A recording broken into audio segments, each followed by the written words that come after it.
Monopolistic competition. So monopolistic competition में हम देखेंगे कि क्या बेसिकली होता है, क्या features we have already started. If you haven't seen the video go watch it.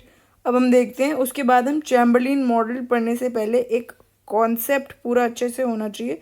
So I have made a PPT out of it. So monopolistic competition में product differentiation जो है वो सबसे इम्पोर्टेंट फीचर होता है मोनोपोलिस्टिक कंपटीशन मार्केट के अंदर, because इसके अंदर जो हमारा डिमांड का होता है that is usually downward sloping, मतलब प्राइस जितना कम करोगे उतनी ज़्यादा सेल्स होगी।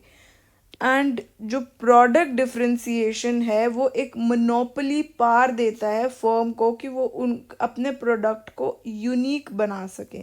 प्रोडक्ट डिफरेंशिएशन ही एक ऐसा टूल है जिससे उनको मोनोपोली पार मिलती है। बट जो डिग्री ऑफ मोनोपोली पार है वो कम रहती है as there are large number of close substitutes. बहुत क्लोज सब्सटीट्यूट्स होते हैं, इसीलिए जो मोनोपोली पार होती है वो कम रहती है। सो चैम्बरलिन ने इसके अंदर एलैबोरेट किया that the implication of product differentiation, pricing and output decision, जो उसकी इम्प्लीकेशन है प्रोडक्ट डिफरेंशिएशन, प्राइसिंग और आउटपुट डिसीजन की, as well as the selling strategy of the firm. Chamberlin ने जो है सजेस्ट किया कि डिमांड जो है that is determined not only by the price policy. Demand जो है वो सिर्फ प्राइस पॉलिसी से डिटर्मिन नहीं होती of the firm, but also by the style of the product, कि प्रोडक्ट का स्टाइल क्या है। Does he introduce to additional policy variables, that is product itself या selling activity। So product differentiation जो है वो रियल भी हो सकता है एज वेल एज इमेजिनरी भी हो सकता है। रियल तब होगा when inherent characteristic of product is different.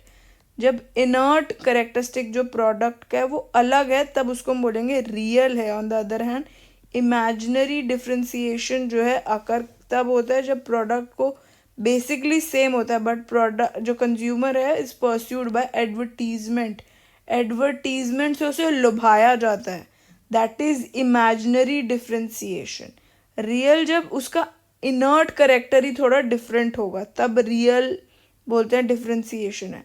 But imaginary differentiation तब बोलेंगे जब product is same but advertisement से उसे लुभाया जा रहा है, then it is imaginary product differentiation. It is created by difference in packaging. ये जो इमेजिनरी डिफरेंशिएशन है उसकी जो डिफरेंशिएशन क्रिएट किया जाती है उसकी पैकेजिंग, उसका difference in brand name, but the difference must keep, this is the same thing I've written this, you can just scrap it, but the differentiation must closely be related, but if they have to be included in the same product category। so यही बोल रखा है कि difference जो होता है that is because बाहर की brand name और packaging थोड़ी अलग होती है, but differentiation must closely related if they have to be included in the same product। differentiation जो है उनको क्लोजली रिलेटेड रखता है बिकॉज वैसे तो वो सिमिलर ही होते हैं प्रोडक्ट। सो जो प्रोडक्ट है should be close substitute. Close substitute होते हैं with price elasticity of demand and high cross elasticity of demand. उसकी हाई प्राइस इलास्टिसिटी होती है। हाई प्राइस इलास्टिसिटी मतलब चेंज जो है क्वांटिटी में वो एकदम से होता है जब प्राइस चेंज होता है, एंड क्रॉस मतलब एक दूसरे प्रोडक्ट का प्राइस चेंज में दूसरी क्वांटिटी का क्या क्वांटिटी में डिफरेंस आता है। दूसरी प्रोडक्ट की प्राइस चेंज होने से दूसरे प्रोडक्ट के क्वांटिटी में क्या चेंज आता है, दैट इज हमारा वो यही बोल रखा है कि शुड बी क्लोज सब्स्टिट्यूट। इसमें ज़्यादातर जो प्रोडक्ट होते हैं they are usually close substitute और उनकी हाई प्राइस इलास्टिसिटी होती है, मतलब जितना प्राइस कम करोगे उतना ज़्यादा बेच पाओगे। That is basically high price elasticity. Effect क्या होता है प्रोडक्ट डिफरेंशिएशन का?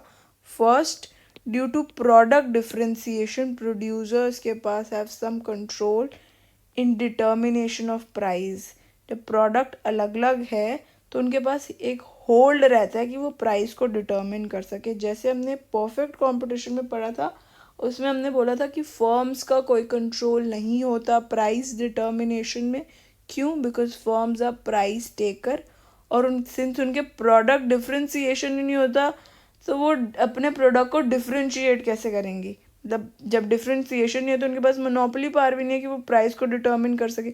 और यहाँ पर प्रोडक्ट डिफ्रेंसिएशन है, तो इसलिए उनके पास कंट्रोल है कि वो डिटर्मिन कर सकते हैं अपना price. Therefore they are not price takers. Price takers नहीं होते। ये परफेक्ट कंपटीशन में ही होता है कि वो प्राइस टेकर्स होते हैं, क्योंकि सबके प्रोडक्ट सेम होते हैं, कोई प्रोडक्ट डिफ्रेंसिएशन होता नहीं है। बट मोनोपोलिस्टिक के केस में प्रोडक्ट डिफ्रेंसिएशन रहता है। ड्यू टू प्रोडक्ट डिफ्रेंसिएशन जो डिमांड का होता है वो नेगेटिवली स्लोप होता है। इट मीन्स ज़्यादा बेच सकते हैं कम प्राइस पर, रिड्यूस प्राइस पर, monopolist can sell more. And third is कि product differentiate provide rational for selling expense. और प्रोडक्ट डिफ्रेंसिएशन की वजह से ही वो अपनी एडवर्टीजमेंट करके बेच सकते हैं ज़्यादा, क्योंकि अगर सबका प्रोडक्ट सेम है तो जब वो बाहर से ऐसा दिखाई नहीं दे कि अलग प्रोडक्ट है, तो वो सस्ता प्रोडक्ट वही सेम किसी और से खरीद लेंगे। बट ये जो है प्रोडक्ट डिफ्रेंसिएशन की वजह से वो दैट इज़ द रैशनल कि वो अपनी एडवर्टीजमेंट कॉस्ट पे कुछ ना कुछ स्पेंड करते हैं। फोर्थ इज़ कि प्रोडक्ट डिफ्रेंसिएशन जो है that creates difficulty in analytical treatment of industry. Analytical treatment of industry के अंदर एनालिटिकल ट्रीटमेंट ऑफ इंडस्ट्री में डिफ़िकल्टी होती है। दिस इज़ बिकॉज जो डिफ्रेंशिएटेड प्रोडक्ट हैं can not be added for market demand curve. So जो concept है industry का नीड टू बी रीडिफाइंड। इसमें बोल रखा है कि जो हमारा प्रोडक्ट डिफ्रेंसिएशन है वो डिफ़िकल्टी करता है एनालिटिकल ट्रीटमेंट ऑफ इंडस्ट्री के अंदर। इस इंडस्ट्री की एनालिटिक्स को एकदम करना, एनालिटिकल उसका एनालिसिस करना is not that easy, because differentiated products can not be added for market demand का। उसका एक डिफ्रेंशिएटेड प्रोडक्ट की वजह से एक अलग से एडेड फॉर्म मार्केट डिमांड का हो जाता है। सो जो कॉन्सेप्ट है इंडस्ट्री का उसको थोड़ा रीडिफाइन करने की ज़रूरत है। एंड चैम्बरलिन जो है वो यूज़ करते हैं concept of product group. This is because product that are closely related, the product should be close, technical and economic substitute। Chamberlain जो है वो यूज़ करते हैं, इसलिए इसके लिए कॉन्सेप्ट जो यूज़ करते हैं दैट इज़ प्रोडक्ट ग्रुप, जिसके अंदर प्रोडक्ट आते हैं वो जो क्लोजली रिलेटेड होते हैं, जो कि क्लोज होते हैं, टेक्निकल होते हैं, क्लोज इकोनॉमिक सब्स्टिट्यूट होते हैं। टेक्निकल सब्स्टिट्यूट जो है वो प्रोडक्ट होते हैं which cover somewhat and have similar price, has somewhat or similar price होते हैं, that is they are technical substitute. In other word, product forming the group should have high price elasticity। जो product forming group के अंदर fall करते हैं उनकी ज़्यादातर जो प्राइस इलास्टिसिटी होती है वो हाई होती है और क्रॉस प्राइस इलास्टिसिटी भी हाई होती है। That we already studied. एक पीछे पॉइंट था कि जैसे प्राइस चेंज हो तो क्वांटिटी में बहुत जल्दी चेंज आता है। So that is high price elasticity. Therefore जो प्रोडक्ट डिफ्रेंसिएशन है there is no unique price, इसमें कोई यूनिक प्राइस नहीं होता। सो यही बता रखा है product differentiation there is no unique price, एक यूनिक प्राइस नहीं होता, but have cluster of prices, उनके अलग अलग प्राइस होते हैं क्योंकि प्रोडक्ट डिफ्रेंसिएशन है। So that's all about monopolist. I hope आपको समझ में आया होगा। और मोनोपोलिस्टिक कंपटीशन में बस इसी पॉइंट्स को अच्छे से घोट के P low, nothing else is required apart from this. And इसको बस कॉपी में जॉट डाउन कर लो, इसको और छोटा करना है तो और छोटा कर लो, बस लिख दो मोस्ट इम्पॉर्टेंट है प्रोडक्ट डिफ्रेंसिएशन, छोटे छोटे पॉइंट्स लिख दो। डाउनवर्ड स्लोपिंग डिमांड का वो होता है, कोई यूनिक प्राइस नहीं होता है, क्लोज सब्स्टिट्यूट्स रहते हैं।